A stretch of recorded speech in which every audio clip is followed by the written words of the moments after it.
Hello everyone, welcome to my channel. আজকে তোমাদের সাথে শেয়ার করব একটা ডিনার রেসিপি। খুব সহজ আর ঘরোয়া উপকরণ দিয়েই পরোটা আর চিকেন কষা বানিয়েছি, সেটাই তোমাদের সাথে আজকে শেয়ার করব। ঘরোয়া উপকরণ দিয়ে হলেও এটা খুবই টেস্টি হয়েছিল। তাহলে চলো দেখে নিই কীভাবে বানাবো।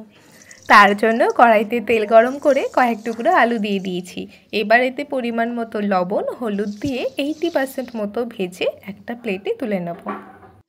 এবার ওই একই তেলে দুটো তেজপাতা, একটা শুকনো লঙ্কা, দুটো এলাচ, দুটো লবঙ্গ আর কিছুটা পরিমাণ দারচিনি দিয়ে দেবো। গোটা গরম মশলা থেকে একটা মিষ্টি সুবাস বেরোনো শুরু করলেই তাতে ছোট ছোট করে কুচোনো পেঁয়াজ দিয়ে দেব। এই সময় গ্যাসের ফ্লেমটাকে মিডিয়াম টু হাইয়ে রাখতে হবে। পেঁয়াজগুলো ব্রাউন হওয়া শুরু করলে এতে আদা বাটা, রসুন বাটা, লঙ্কা বাটা দিয়ে ভালো করে মিশিয়ে নেব। যতক্ষণ না মশলা থেকে কাঁচা গন্ধটা চলে যাচ্ছে ততক্ষণ পর্যন্ত মিডিয়াম ফ্লেমে ভাজতে হবে। তারপর কিছু ভাজা মশলা দেব, যেমন জিরে গুঁড়ো, ধনে গুঁড়ো, কাশ্মীরি লাল লঙ্কার গুঁড়ো আর গরম মশলা দিয়ে মশলার সাথে এগুলোকেও ভালো করে মিশিয়ে নিতে হবে। 2 থেকে 3 মিনিটের মধ্যেই দেখব মশলা থেকে কত সুন্দর তেল ছেড়ে দিয়েছে। এই পর্যায়ে মশলাতে 1 কাপ পরিমাণ জল দিয়ে দিয়েছি। জলটার সাথে মশলাটা ভালো করে মিশিয়ে নেব। আবারও পুরো মশলাটাকে ভালো করে কষে নিতে হবে। রান্নায় মশলা যত ভালোভাবে কষা হবে রান্নাটা না ততটাই টেস্টি হবে। এবার এতে পরিমাণ মতো লবণ আর হলুদ দিয়ে দিয়েছি। তেলটা একটু ছাড়া শুরু করলে এতে একদম ছোট করে কুচোনো টমেটো দিয়ে দেব। 1 চিমটে চিনিও দিয়ে দেব, যাতে মশলার কালারটা খুব সুন্দর হয়। এই পর্যায়ে এতে দিয়ে দিতে হবে চিকেন। আমি এখানে 500 গ্রাম চিকেন ব্যবহার করেছি।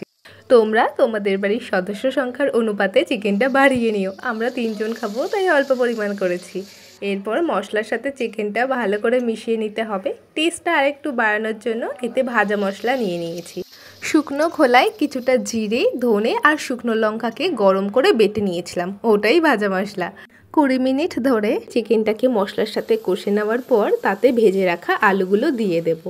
এবার এতে কিছুটা পরিমাণ জল মিশিয়ে দেব আর একসাথে কষবো। এতে আর কিচ্ছু দিতে হবে না।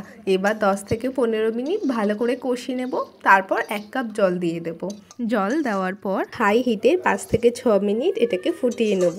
পরোটার সাথে যেহেতু পেয়ার করছি তাই ঝোল রাখবো না, একদম মাখা মাখা করে নেব। আমাদের চিকেন কষা একেবারেই রেডি হয়ে গেছে।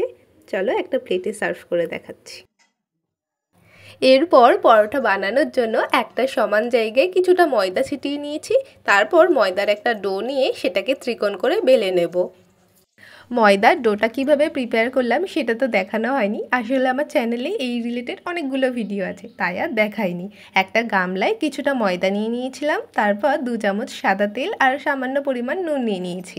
5-6 মিনিট হাতের সাহায্যে ভালো করে ময়াম দিয়ে নিয়ে অল্প অল্প করে জল দিয়ে একটা সফট ডো বানিয়ে নিয়েছিলাম আর আধ ঘন্টা রেস্ট রেখে দিয়েছিলাম।